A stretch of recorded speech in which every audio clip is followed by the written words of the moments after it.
চালাচ্ছে এবং এই জায়গাটিতে তারা কিন্তু সকাল যে 21টি জেলা রয়েছে, বিশেষ করে শরীয়তপুর, মাদারীপুর, গোপালগঞ্জ, ফরিদপুর, যেহেতু আওয়ামী লীগের অধ্যুষিত এলাকা, এই রায়ের পরবর্তীতে সহিংসতা ঘটাতে পারে বলে পুলিশ শঙ্কায় রয়েছিল। এ কারণে কিন্তু এখানে অতিরিক্ত পুলিশ, সেনাবাহিনী ও র্যাবের সদস্যরা গতকাল রাত থেকে তারা টহলে অভিযান রয়েছে এবং এই রায়ের পরবর্তীতে তারা কিন্তু বিশেষ অভিযান চালাচ্ছে এবং এই জায়গাটিতে তারা যেভাবে তৎপরতা চালাচ্ছে, এটি কিন্তু আসলে এই স্থানীয় যারা তারা প্রশংসিত এবং শেখ হাসিনার এই রায়ের পরে কিন্তু স্থানীয়দের মধ্যে আমরা একটু আনন্দ উল্লাস দেখতে পেয়েছি। তো এই ছিল আমার কাছে শরীয়তপুর প্রত্যাশিত জাতীয় প্রান্ত থেকে সর্বশেষ তথ্য।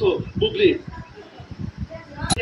হাসিনাকে দেশে এনে বাইতুল মুকাররমের সামনে জুমা নামাজের পর জাতির সামনে ফাঁসি দেওয়া হবে, এই দিন আমরা সব থেকে দুষ্টবোধ।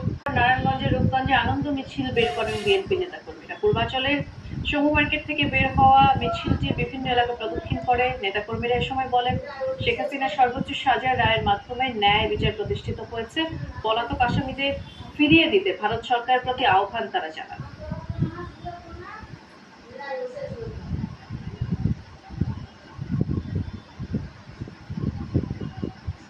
রাজশাহীতেও 5 আসনে বিএনপি মনোনীত প্রার্থী নজরুল ইসলাম ও তার কর্মী সমর্থকরা পুঠিয়ায় মিছিল বের করেন। বিভিন্ন সড়ক ঘুরে পুঠিয়ার ত্রিমোহনীতে সংক্ষিপ্ত সমাবেশ অনুষ্ঠিত হয়। বক্তারা বলেন, মানবতা বিরোধী অপরাধ মামলায় ক্ষমতাচ্যুত প্রধানমন্ত্রী শেখ হাসিনার সর্বোচ্চ সাজা হওয়ায় আইনের শাসনের জয় হয়েছে।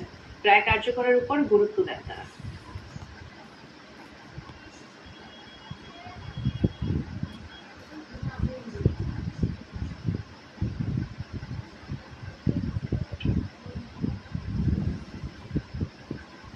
আপনাদের আমরা জানাচ্ছিলাম, এই পর্যায়ে আমরা চট্টগ্রামের ছাত্র জনতার প্রতিক্রিয়ার খবর জানবো। সহকর্মী জুবায়েদ ইবনে শাহাদাত আমাদের জন্য অপেক্ষা করছেন।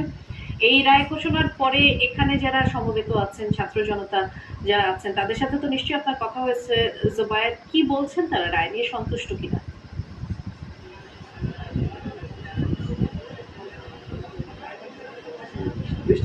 আজকে ছাত্র জনতার যে ঐতিহাসিক চাওয়া ছিল, সেই ঐতিহাসিক রায়টা হয়েছে এবং সেই চাওয়ার যে প্রতিফলন সেটা হয়েছে এমনটাই তারা বলছেন। এবং এই জায়গায় মিষ্টি বিতরণ করা হচ্ছে। ছাত্র জনতা সহ বিভিন্ন শ্রেণী পেশার মানুষ যারা আছেন তারা একে অপরের সাথে, এখানে আমরা দেখতে পাচ্ছি যে সম্মিলিত হয়েছেন, তারা একে অপরের সাথে কোলাকুলি করছেন, মিষ্টি খেয়ে তারপর কোলাকুলি করে আনন্দটা ভাগাভাগি করছেন এবং তারা প্রত্যেকেই বলছেন সর্বোচ্চ যে সাজা, সেই সাজার রায়টা তারা পেয়েছেন, তবে সেটা পূর্ণতা আসবে যখন ফাঁসিটা কার্যকর করা যাবে এবং এই জন্য আনুষঙ্গিক